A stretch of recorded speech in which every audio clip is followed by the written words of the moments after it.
तो CUET exam को crack करके अंडर ग्रेजुएट कोर्स में एडमिशन लेने के लिए पहले क्या होता था और क्या नहीं होता था, इस बात को गोली मारो। अब लेटेस्ट चेंजेस की ऑफिशियल नोटिफिकेशन आ चुकी है। जो बच्चे सीयूईटी 2025 एग्जामिनेशन को टारगेट कर रहे हैं वो जरा ध्यान से सुनना डिटेल में, ताकि आपका एक भी डाउट ना रहे।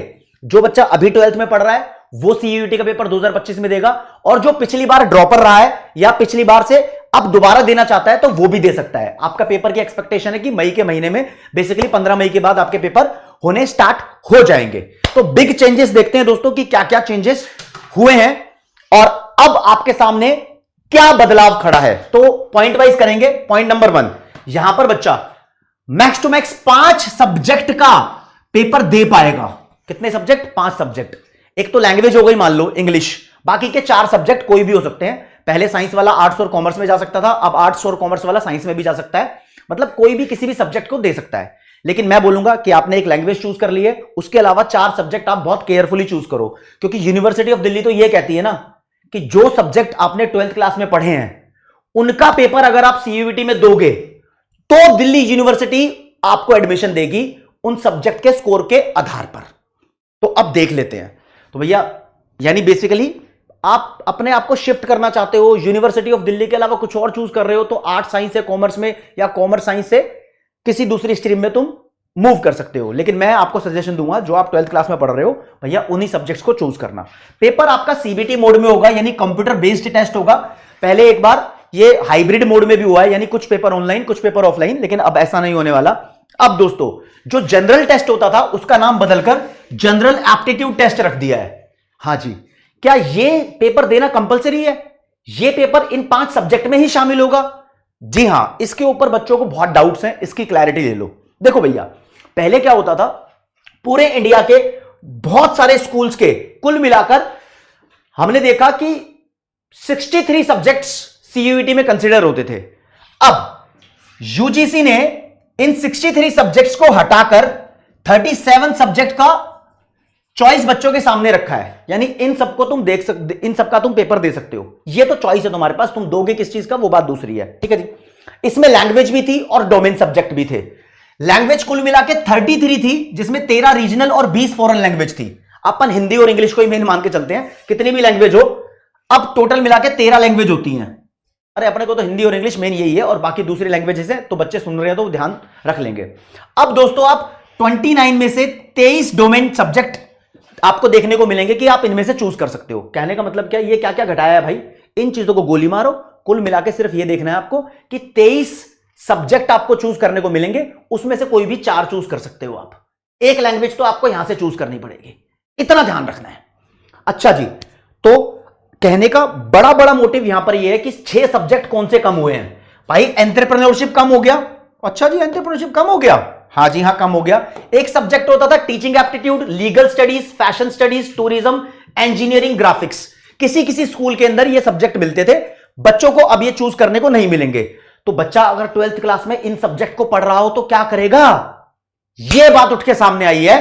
तो इसका सॉल्यूशन यह आया है कि वो इन सभी ड्रॉप्ड सब्जेक्ट जो उनने कैंसिल कर दिए, इनका पेपर नहीं होगा इन 6 सब्जेक्ट का, उनकी जगह आप जीएटी का पेपर दे सकते हो, जीएटी इसमें शामिल कर सकते हो। For example, let me tell you with example, अगर एक बच्चा इंग्लिश का पेपर देता है, ठीक है जी, सीयूईटी में, फिर बच्चा मान लो अकाउंट्स का पेपर दे रहा है, इको का पेपर दे रहा है, बिजनेस स्टडीज का पेपर दे रहा है, और उसके पास और भी सब्जेक्ट है, मैथ हो गया, मैथ भी हो सकता है, या फिर कोई एंटरप्रेन्योरशिप का सब्जेक्ट पढ़ रहा है वो, या फिर जो मैंने 6 सब्जेक्ट गिनवाए थे आपको, लीगल स्टडीज का पढ़ रहा है, तो आप उसका पेपर देना चाहते हो तो उसका ऑप्शन नहीं मिलेगा, आप उसकी जगह जीएटी का पेपर दोगे। जीएटी में क्या होता है, 8वीं क्लास तक की सिंपल मैथ्स होती है, कुछ रीजनिंग के क्वेश्चन होते हैं, और जनरल नॉलेज, करंट अफेयर, ऐसे बेसिक बेसिक चीजों का कॉम्बिनेशन है ये।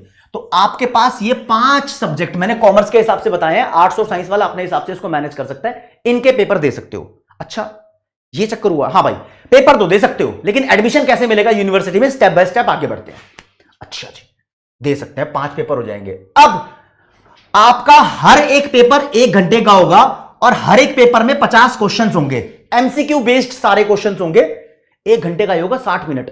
पहले क्या होता था, कोई पेपर 45 मिनट का है, कोई पेपर 60 मिनट्स का है, किसी में 40 क्वेश्चन, किसी में 45, किसी में 50, ना जाने क्या क्या होता था। अब सीधी क्लैरिटी है, 5 पेपर दोगे भैया, सब में 50-50 क्वेश्चन आएंगे। पहले ऐसा होता था 50 क्वेश्चन आ रहे हैं तो 40 अटेम्प्ट करने हैं, अब ऐसा कुछ नहीं है, ऑल कंपलसरी। अब होगा धाकड़ कंपटीशन, जिसके कॉन्सेप्ट स्ट्रॉन्ग हो गए उस बच्चे का एडमिशन होने के चांस ज्यादा होंगे। पहले तुक्कम तुक्के में कुछ भी हो सकता था, या वाइडर चॉइस थी तो बहुत सारे बच्चे के मार्क्स जो थे वो बहुत बराबर बराबर होने के, क्लैश होने के चांस होते थे। तो 50 क्वेश्चन, अच्छा जी।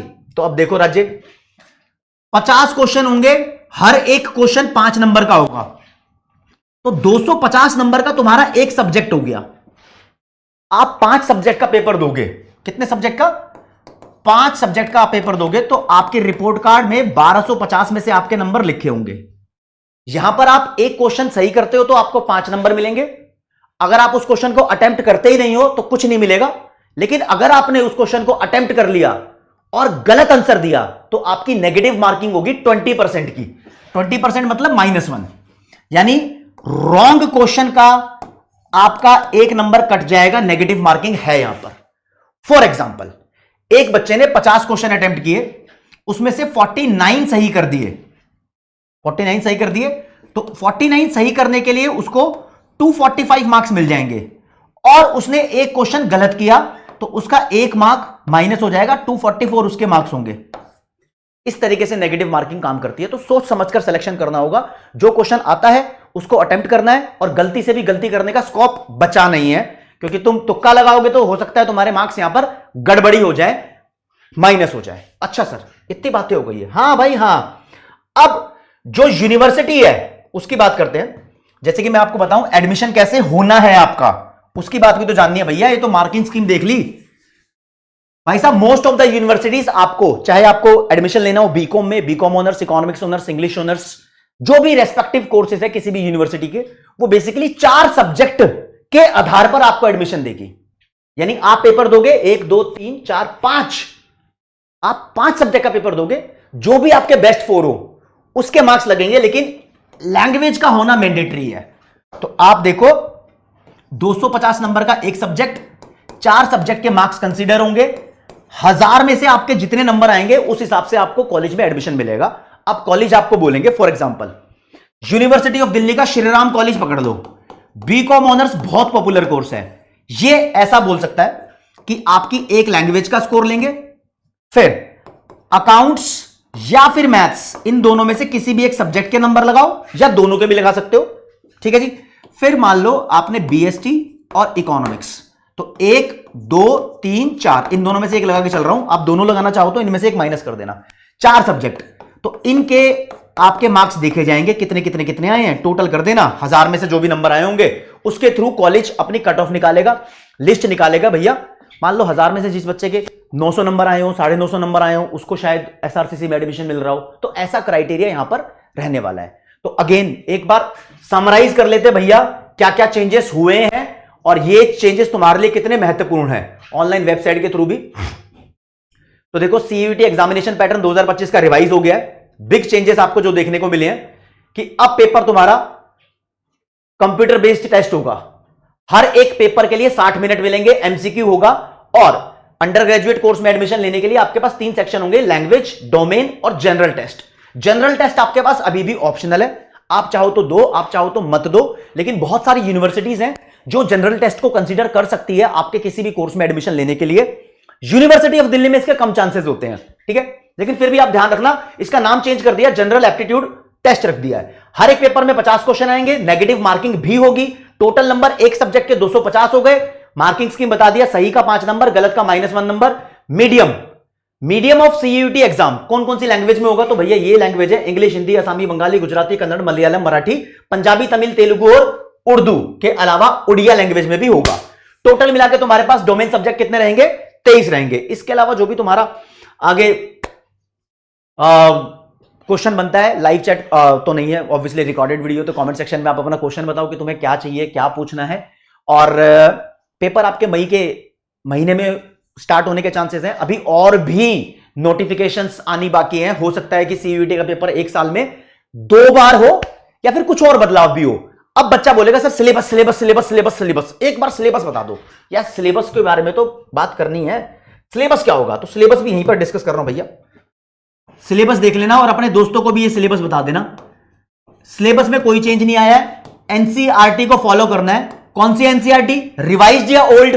Old NCERT, old NCERT. जैसे कि भैया इको का पेपर देते हो तो इको के पेपर में इंडियन इकोनॉमिक डेवलपमेंट, मैक्रो, ये सीबीएसई वाले पढ़ते हैं 12th क्लास में, ये आ रही है पूरी पूरी। हां, जो डिलेटेड चैप्टर है पॉवर्टी और इंफ्रास्ट्रक्चर वो भी आएगा, ठीक है। प्लस माइक्रो इकोनॉमिक्स भी आएगी, इलास्टिसिटी ऑफ डिमांड तक, पूरी नहीं आएगी, 50% आएगी, आधी इलास्टिसिटी ऑफ डिमांड के टॉपिक तक। तो ये तो इको का बता दिया मैंने आपको। और ऐसे कुछ सब्जेक्ट है जिसमें 11th का भी सिलेबस इंक्लूड होता है, जैसे कि फिजिकल एजुकेशन हो सकता है। क्लास 12th में अकाउंट्स का पेपर दोगे तो हो सकता है आपने कंप्यूटर बेस्ड अकाउंटिंग ना पढ़ी हो, तो उसका भी सिलेबस इसके अंदर होता है। तो आपको बहुत ध्यानपूर्वक स्टडी करने की जरूरत है। अब आपके पास चॉइस नहीं होने वाली है दोस्तों, बहुत शिद्दत से अभी से तैयारी शुरू कर दो।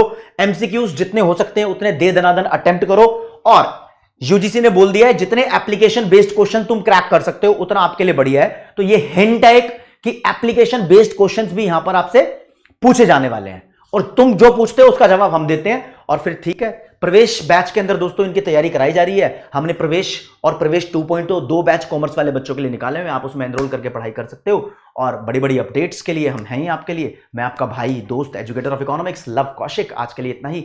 जय हिंद, जय भारत, नमस्कार, धन्यवाद।